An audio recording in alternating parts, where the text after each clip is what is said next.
Hello दोस्तों, स्वागत है आप सभी का हमारे YouTube channel crash course master में। दोस्तों, आज की इस वीडियो में बिहार बोर्ड मैट्रिक परीक्षा 2022 के लिए नन हिंदी का सब्जेक्टिव प्रश्नों को लेकर आए हैं। और बहुत सारे स्टूडेंट ने कमेंट में कहा कि सर नन हिंदी का VVI सब्जेक्टिव प्रश्नों को लाइए। तो आज की इस वीडियो में हम लोग सॉल्व करने वाले हैं और इसमें टोटल 25 प्रश्नों को लिया गया है जो टारगेट क्वेश्चन है और ऐसे ही प्रश्न बिहार बोर्ड मैट्रिक परीक्षा में पूछे जाते हैं। तो चलिए फ्रेंड्स, आज की इस वीडियो को शुरू करते हैं।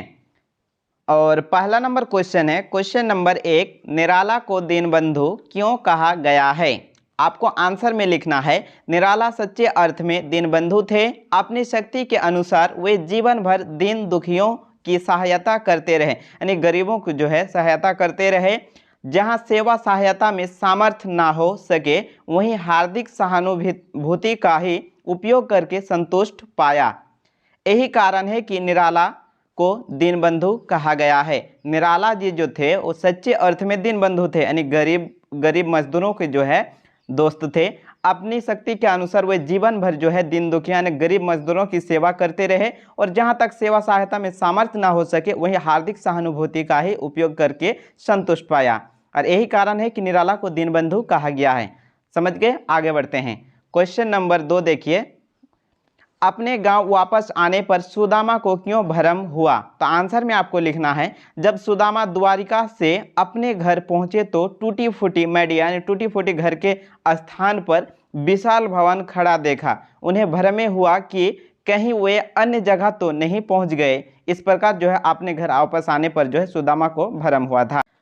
क्वेश्चन नंबर 3, मेले में चिमटा खरीदने से पहले हामिद के मन में कौन कौन से विचार आए, वर्णन कीजिए। यह क्वेश्चन जो है ईदगाह कहानी से लिए गए हैं और इसका आंसर आपको लिखना है चिमटा खरीदने से पहले हामिद खिलौने पर आकर्षित हो गया, ठीक, लेकिन सोचता है कि खिलौने की कीमत 2 पैसे हैं और उसके पास 3 पैसे हैं, यानी हामिद के पास कुल 3 पैसे हैं। यदि यह हाथ से टूट गया तो चूर चूर हो जाएगा, यानी खत्म हो जाएगा। मिठाई को देखकर जी ललचाने लगा लेकिन उसके पास पैसे का भाव था।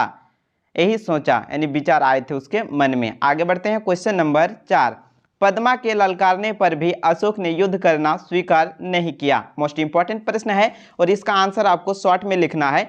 पद्मा अशोक को युद्ध करने के लिए ललकारती है लेकिन अशोक युद्ध करना स्वीकार नहीं किया क्योंकि स्त्रियों से युद्ध करना शास्त्र सम्मत नहीं है। आगे बढ़ते हैं। क्वेश्चन नंबर 5, कलिंग युद्ध का क्या परिणाम हुआ? तो आंसर में आपको लिखना होगा कलिंग युद्ध में लाखों मारे गए और यह युद्ध जो है 4 सालों तक चला था। धरती खून से भीग गई। युद्ध की विभीषिका से अशोक का दिल पिघल गया और वह शस्त्र फिर न उठाने की प्रतिज्ञा की।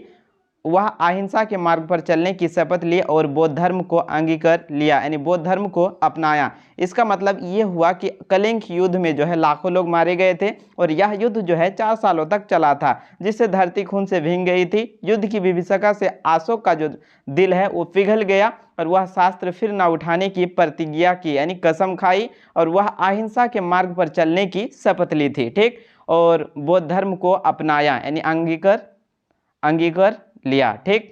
आगे बढ़ते हैं। क्वेश्चन नंबर 6, खेमा द्वारा चप्पल की मांग करने पर कसारा ने क्या कहा?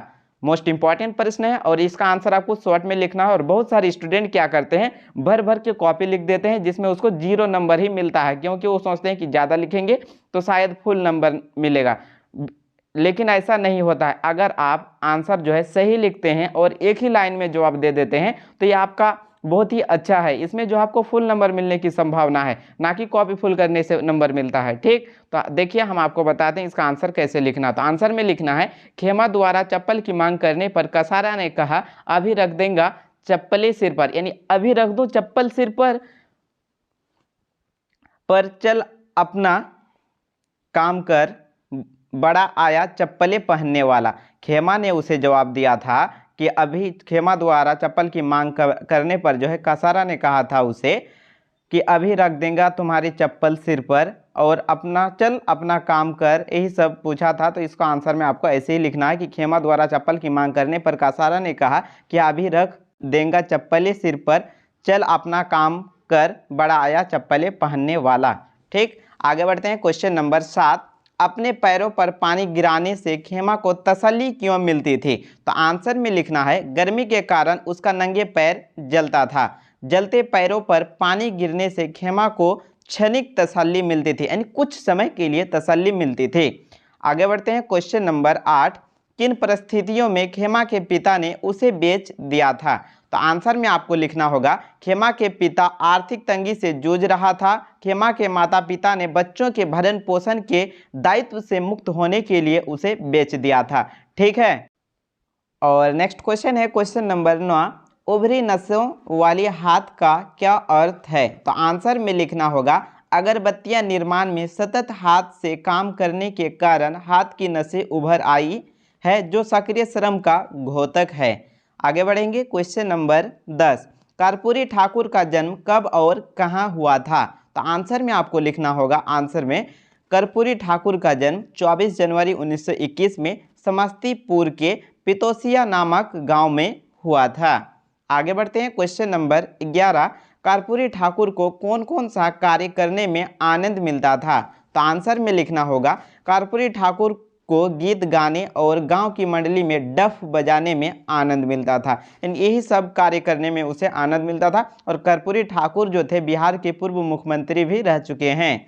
आगे बढ़ते हैं। क्वेश्चन नंबर 12, पीपल के पत्ते से नए नए हाथ का क्या अर्थ है? इसको आपको लिखना है। तो आंसर में लिखिएगा कवि ने बच्चों के हाथ की कामनीयता की तुलना पीपल के पत्ते से की है। पीपल का पत्ता जिस तरह कोमल और रमणीय होता है, उसी तरह बच्चों का हाथ भी कोमल और रमणीय है। आगे बढ़ेंगे। क्वेश्चन नंबर 13, लक्ष्मीबाई का बचपन किस प्रकार के खेलों में बीता? तो आंसर में लिखना होगा लक्ष्मीबाई का बचपन पढ़ने, अस्त्र शस्त्र जैसे बर्छी, ढाल, कृपाल, कटारी की शिक्षा और खेलों में बीता। नेक्स्ट आगे बढ़ते हैं। क्वेश्चन नंबर 14, वकील साहब को किससे ईर्ष्या है और क्यों? ईर्ष्या का अर्थ होता है जलन, किसी से दुश्मनी, यानी किसी की उन्नति को देखकर अपने आप में जलन होना।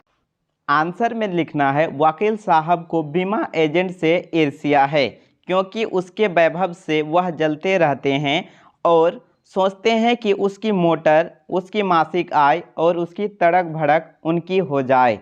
आगे बढ़ेंगे। क्वेश्चन नंबर 15, काम के बदले थोड़ा सा अनाज या चंद रुपये देकर क्या किसी मजदूर की मजदूरी का मूल्य चुकाया जा सकता है? तो आंसर में आपको लिखना होगा मजदूर अपना खून पसीना बहाकर काम पूरा करते हैं। ठीक, काम पूरा करने में उसके आत्मसुख मिली होती है, जिसे चंद सिक्के या थोड़ा सा अनाज से चुकाया नहीं जा सकता है। इसका मतलब ये हुआ कि मजदूर जो है अपना दिन भर खून पसीना बहाकर काम पूरा करते हैं और काम करने में जो है उसके आत्मसुख मिली होती है, जिसे कुछ पैसे देकर जो है उसका ये भरपाई चुकाई नहीं जा सकता है। आगे बढ़ेंगे। क्वेश्चन नंबर 16, पद्मा कौन थी? तो आंसर में लिखना है पद्मा कलिंग की राजकुमारी थी। और 16 नंबर क्वेश्चन से जो है 1 लाइन का यह प्रश्न है, यानी शॉर्ट 1 लाइनर ऑब्जेक्टिव क्वेश्चन, और ये जो है प्रश्न 1 नंबर में पूछे जाते हैं। और तो इसका आंसर होगा पद्मा कौन थी? तो पद्मा जो है कलिंग की राजकुमारी थी।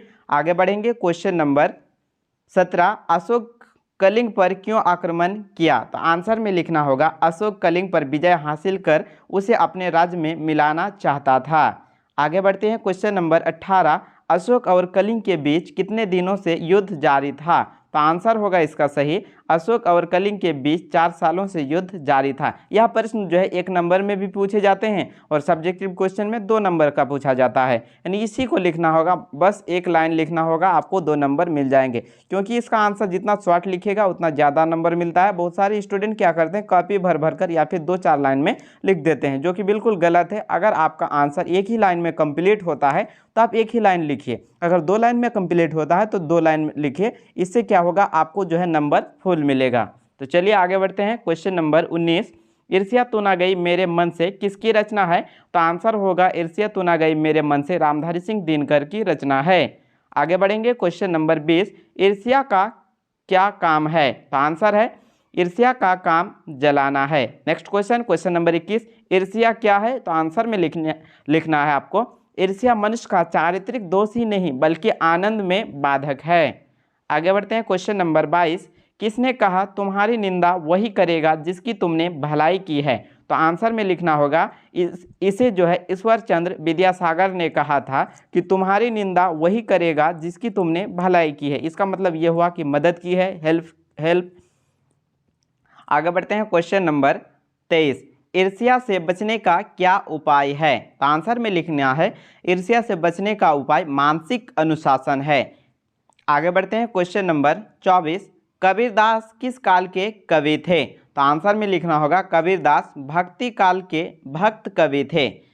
Next question number 25। मोको कहाँ ढूंढे डैश का अर्थ स्पष्ट करें। तो आंसर में लिखना होगा कबीर कहते हैं कि लोग भगवान को जगह जगह ढूंढते फिरते हैं जबकि भगवान आत्मा में निवास करते हैं, यानी मोको कहाँ ढूंढे इसका अर्थ है। और फ्रेंड्स आज की इस वीडियो में यहीं तक, और सुबह 6:45 को जो है लाइव क्लास चलता है, तो यदि आप लाइव क्लास से जुड़ना चाहते हैं तो चैनल को फटाफट से सब्सक्राइब कर लीजिए और सुबह 6:45 में जो है लाइव क्लास चलेगा। तो फ्रेंड्स आज की इस वीडियो में यहीं तक, मिलते हैं नेक्स्ट वीडियो में।